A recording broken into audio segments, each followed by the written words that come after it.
Tanguay électronique, en première ligne. Salut, ici Nicolas Brouillard. Vous regardez l'Esprit sportif. On parle de capitale au stade municipal. Pour les fans du junior, on parle des remparts. On manque pas une victoire du rouge et or. À l'Esprit sportif, on aime le sport. Bon mercredi, bienvenue à l'Esprit sportif. Un peu plus tard dans l'émission, on vous fait découvrir le Bubble Football. D'abord, parlons des Remparts de Québec qui sont actuellement sur la route. C'est leur premier voyage. On en parle avec Philippe Boucher un peu plus tard.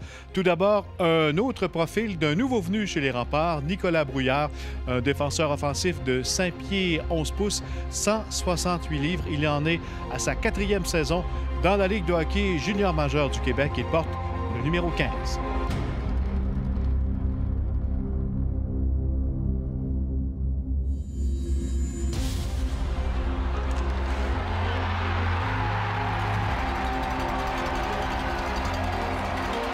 Nicolas, tes classes en midget 3A, t'as fait ça dans quelle région? Saint-Hyacinthe avec les Gaulois. Ma première année, je suis arrivé midget 3, puis ça, Saint-Hyacinthe, Saint-Hilaire, Saint-Basile, ça va jusqu'à Sorel. Encore une fois, Brouillard. Le tir, le but! Ton arrivée dans la Ligue junior majeure du Québec, ça s'est fait comment? Ça s'est fait, je suis arrivé justement à 16 ans. Je pensais pas faire ma première année le junior majeur, mais je suis arrivé là, j'étais préparé. J'avais une grosse été d'entraînement, puis j'ai gagné un très bon camp. Puis même Dominique Ricard, qui était le DG, qui est encore le DG à Drummondville, il avait dit il pensait pas non plus que j'allais rester. Puis, finalement, j'ai forcé la main, puis je suis resté à 16 ans. Le Brouillard. À l'embouchure du filet. Encore une fois, Brouillard. Le tir, le but! Globalement, tes saisons à Drummondville, ça s'est bien passé, t'étais bien installé. Oui, ça s'est bien passé. J'ai fait 3 ans là. Mes 3 années, ça a super bien été. C'est une très belle organisation. Juste des bons mots pour eux autres. Ton transfert chez les Remparts, ça s'est fait comment? T'étais où? Ben, c'est sûr, j'ai su la nouvelle que j'ai été échangé à Noël l'année passée. C'est mon directeur général qui me l'a dit, justement. Puis là, je suis arrivé au début de cette année avec Québec, qui est une merveilleuse organisation. Je ne peux pas demander mieux pour arriver dans une équipe. C'est un défenseur dynamique. C'est un gars qui tout le monde apprécie dans la chambre. C'est un peu un clown dans notre chambre. Puis on veut qu'il soit un leader offensif pour nous autres, tout en l'aidant à améliorer son jeu défensif. Est-ce que c'était la première fois que tu travailles avec Philippe Boucher? Oui, c'était la première fois que je le rencontrais, que je travaillais avec. Puis c'est vraiment un bon coach. Je suis vraiment heureux de l'avoir. Il nous parle tout le temps. Il nous demande des conseils, lui aussi. C'est comme donnant un peu. C'est vraiment le fun. Comment tu t'es senti de te joindre à une organisation prestigieuse comme celle des Remparts? J'étais vraiment content. C'est sûr que je pense que c'est la plus belle place dans la Ligue pour jouer. Puis je suis content de passer ici pour 1 an ou 2, peut-être l'année prochaine, on ne le sait pas. Fait que je suis vraiment content de ce côté-là. Bonne saison. Merci beaucoup.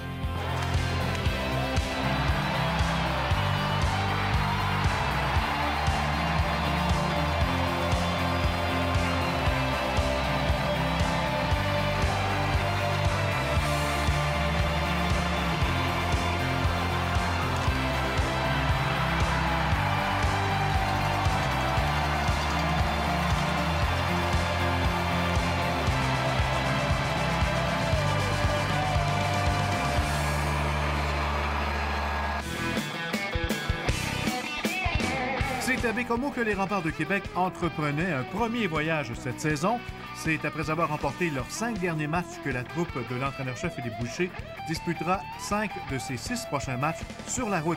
Après la Côte-Nord et le Saguenay, les Remparts joueront 3 matchs en 3 jours dans les provinces maritimes. Avant le départ de l'équipe, Philippe Boucher a parlé ainsi de cette séquence loin de la maison. On part dans un bon état d'esprit, là, les gars. On a joué du bon hockey ici au Colisée Pepsi. Je pense que les fans étaient derrière nous autres. On s'en est servi. Pour la Carosa, ça mène. Est-ce que les Remparts répliqueront immédiatement? À Gauthier, le but! On va aller sur la route, jouer un petit peu à l'inverse. On va pas là pour donner un spectacle. On va là pour laisser tout sur la glace, voir le genre de résultats qu'on pourrait avoir. Puis aller dans les maritimes après ça, 3 en 3, c'est jamais facile. Mais j'ai hâte qu'on aille là-bas. J'ai hâte de voir la compétition des maritimes. On n'a pas vu beaucoup d'équipes des maritimes depuis le début de la saison. Fait que ça va être bon. Très, très bon test encore pour nous autres, comme toujours. Revers, pose dans le coin. Parker reste derrière lui, qui marche avec la centre. Est-ce que tu as des demandes spéciales pour tes joueurs pour un long voyage comme ça? Pour les joueurs, non. C'est sûr qu'il faut l'API s'occupe des coachs en bras qui restent avec qui, mettent un jeune avec un plus vieux, voir là, des choses comme ça. Mais pas de demande spéciale, comme je dis. C'est deux games en 2 jours, puis 3 games en 3 jours après. Fait qu'on c'est pas mal juste du hockey qu'on va faire.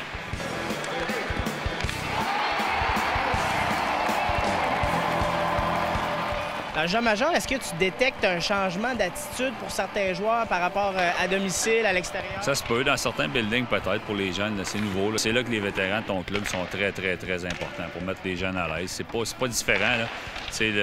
Quand tu prends de l'expérience, je pense que la foule sur la route, tu l'entends plus, tu joues ta game, tu deviens dans ta bulle.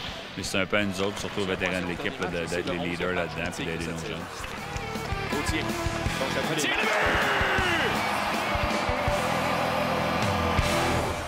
Après la pause, la Floride fait encore rêver Québec et on joue au Bubble Football. On revient dans 3 minutes 30.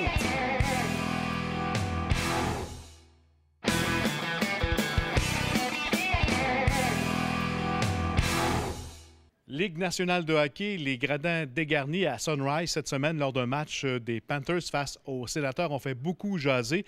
On parle de 4500 spectateurs seulement dans les gradins. On devine facilement que ces scènes de désolation ont réjoui plusieurs personnes, entre autres les partisans du retour des Nordiques à Québec.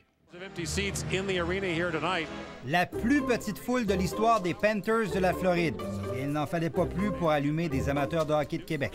Moi, je pense que ça doit être dramatique pour la Ligue d'avoir un minimum de fans comme ça là, à l'Arena. Je trouve ça affreux. C'est sûr que c'est pas beaucoup. Là. Je pense que si ils déménageraient à Québec, il y en aurait vraiment plus que ça. C'est sûr que pour nous autres à Québec, c'est frustrant de voir ça. Jérôme Landry est le président de la Nordic Nation. Il comprend que le nouveau propriétaire des Panthers de la Floride, Vinny Viola, ne donne plus de billets gratuits.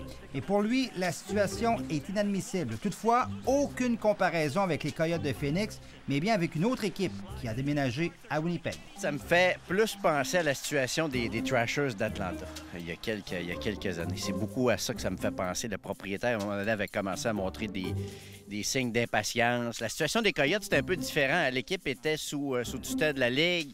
La Ligue a été très patiente. Alors, la ronde des rumeurs pourrait être repartie de plus belle. C'est sûr qu'on va repartir là, dans les oui-dire, là, puis on va penser qu'on va avoir ce club-là ici à Québec.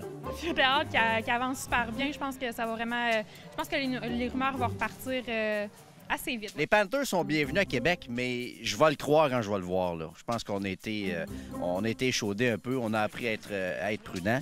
Et je suis assez convaincu que la Ligue va encore essayer de garder cette équipe-là en Floride. Prochain match local des Panthers ou prochaine scène désolante d'un amphithéâtre désert, c'est le 30 octobre, alors que les Panthers recevront une autre équipe qui connaît bien ce type d'ennui, le Coyote de Phoenix.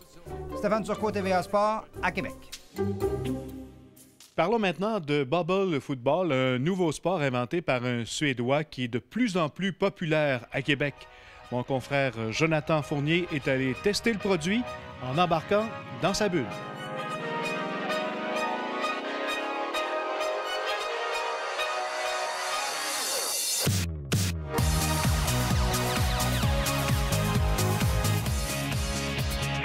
Ce sont des images que vous avez peut-être déjà aperçues sur le web, des joueurs de soccer recouverts d'une bulle de protection qui se jettent les uns contre les autres pour s'emparer du ballon. Le Bubble Football arrive à Québec, un nouveau sport spectaculaire et de plus en plus populaire. Jean, le Bubble Football, ça vient de où? Dans le fond, c'est deux anciens professionnels du soccer européen de la Norvège qui ont désiré faire un gag en 2011, donc d'inviter deux équipes professionnelles à jouer dans des grosses bulles gonflées.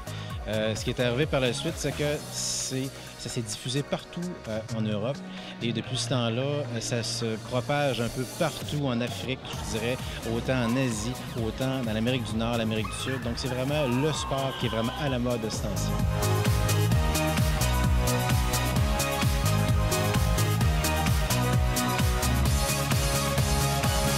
Ça fait pas longtemps que c'est arrivé au Québec.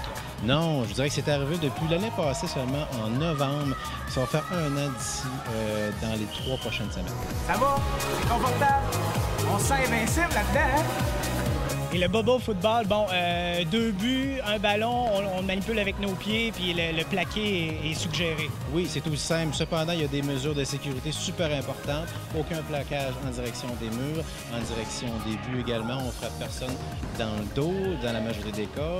Et super important, lorsqu'on se confronte dans le milieu. Okay? Les gens ont fait le ménage en avant de nous. Après ça, on joue le ballon parce que le ballon est bien sûr un prétexte.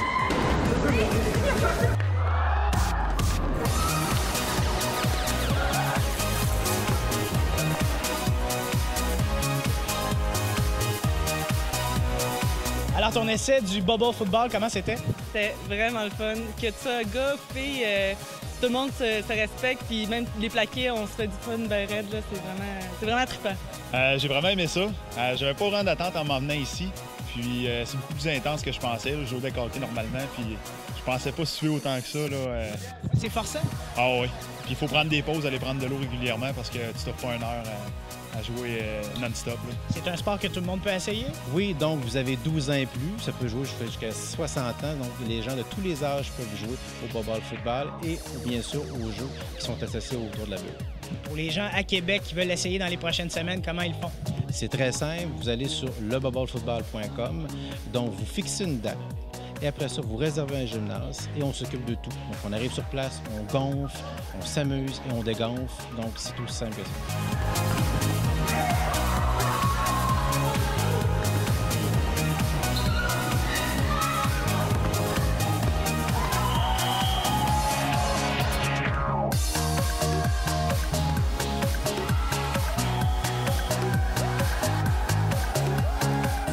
Sur les images, là, c'est assez spectaculaire. On se frappe quand même assez dur. Ça fait pas mal. Zéro. Il n'y a aucune chance que tu te fasses mal. Il y a comme des consignes qui donnent au début, puis ça reste très sécuritaire. Même si tu es une fille, puis tu es plus petite, ou bien que tu sois un gros gars, tout le monde peut jouer, puis tout le monde peut s'en faire en masse. Ça donne le goût de le réessayer? Je le conseille à tout le monde.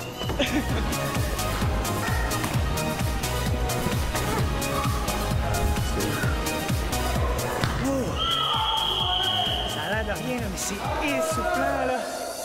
Un gros merci, Jonathan, pour toutes ces bulles. Voilà qui complète l'Esprit sportif pour aujourd'hui. Je vous rappelle que vous pouvez revoir toutes nos émissions en nous visitant sur le site Facebook de l'Esprit sportif. Également, à surveiller à compter de lundi prochain un tout nouveau concours. Vous pourriez nous accompagner à un match de la NFL. C'est à suivre. Bye-bye. À demain.